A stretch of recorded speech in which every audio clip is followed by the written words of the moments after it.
There are two kinds of heartbreak. One that happens all at once, and one that happens slowly, day by day, piece by piece, until one morning you look in the mirror and don't recognize yourself anymore. This story is about the second kind, the kind that doesn't scream, the kind that doesn't explode, the kind that whispers until it destroys you completely. When I met Lily, I wasn't looking for love. I wasn't broken. I wasn't desperate. I wasn't trying to fill some empty space in my life. I was fine. And somehow, that made what happened hurt even more. She wasn't dramatic. She wasn't wild. She wasn't some unreal fantasy. She was warm. She laughed easily, listened deeply, made everything feel a little bit softer. Talking to her was never exhausting. Being with her never felt like effort. It felt like coming home. She used to tell me, "You make me feel safe." Funny how someone can say that, while quietly becoming the reason you stop feeling safe at all. People always ask, "Did you see it coming? Were there signs?" Yes, but they didn't look like signs. They looked like life. She started getting busier, more tired, more overwhelmed from work, more emotionally drained. Fair. Life is stressful. But stress wasn't the problem. Distance was. Not physical distance. Emotional. She sat beside me, but felt far away. She hugged me, but didn't hold me. She talked, but didn't open up. And slowly, our conversations became shorter. Her smiles became rarer. Her eyes looked like they were somewhere else. I asked, "Are you okay? Did I do something? Are we all right?" Every time she'd sigh, look tired, and say the same thing. "You're overthinking again." "We're fine." But fine felt nothing like fine. Eventually, I heard his name, Ethan. She talked about him like it was nothing, just a friend, just a coworker, just someone from her team. The first time she mentioned him, her voice had a softness to it, a little spark. Nothing huge, but I noticed. You always notice when the person you love talks differently about someone else. Suddenly, he was just funny, then just easy to talk to, then just someone who understands. And when she said, "He just gets me sometimes, more than most people do," something inside me tightened. Not jealousy, not insecurity, fear. Because I knew. That's how it begins. Not with, "I like someone else." Not with some dramatic confession. It begins with, "He just understands me." I tried to talk about it. Not to accuse. Not to fight. Not to control. Just to understand. "Do you like him?" I asked. Not angry. Just scared. She rolled her eyes. "Seriously? You're doing this?" "I'm just asking." "Well, stop. I'm not interested in him. He's just a friend. You're being paranoid. Don't become that guy." That guy. The insecure one. The jealous one. the problem. So I apologized, not because I was wrong, but because I didn't want to lose her. And every time I apologized, I didn't realize I was teaching her something. I was teaching her that my feelings could be dismissed, that my fear was overreacting, that my intuition didn't matter. She wasn't just crossing boundaries. She was erasing mine. It happened on a night like any other. Or maybe I just want to believe that. She said she was staying late. Deadlines, team pressure, stress. I said, okay. Because what else do you say? Hours passed. No messages. No updates. I told myself she was busy. I told myself she was tired. I told myself everything I had to believe. But at some point, belief turned into fear. I texted, "Are you okay?" 5 minutes. 10. 20. No answer. I wasn't angry. I wasn't possessive. I was scared. Scared something was wrong. Scared something had already been wrong for a long time. She eventually replied, "Sorry, I fell asleep at the office. Just exhausted. Going to head home soon." Relief washed over me.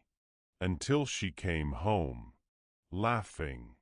Not exhausted. Not drained. Laughing at something on her phone. Holding happiness she didn't share with me anymore. And the smell on her clothes wasn't our apartment. I didn't explode. I didn't accuse. I didn't shout.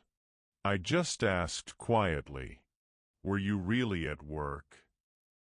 She froze. Just for a second.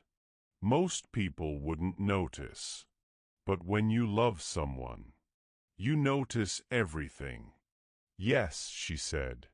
Too fast. Too firm. Too rehearsed.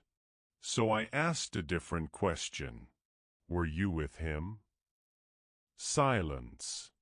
Silence louder than any scream. Her eyes flickered.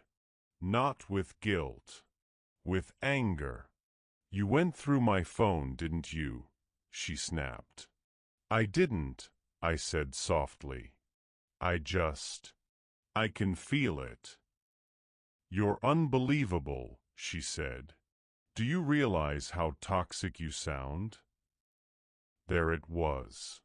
Not an answer. Not truth. Blame. She didn't defend her innocence. She attacked my doubt. "That's the problem with you," she continued. "You never trust. You always overthink. You make everything suffocating." I stood there, heartbreaking, and realized this wasn't new. She had already rewritten the story. In her version, she was tired. She was overwhelmed. She needed support. And somehow, all roads led back to my faults. "You pushed me away," she said. "You weren't there emotionally. You made me feel alone."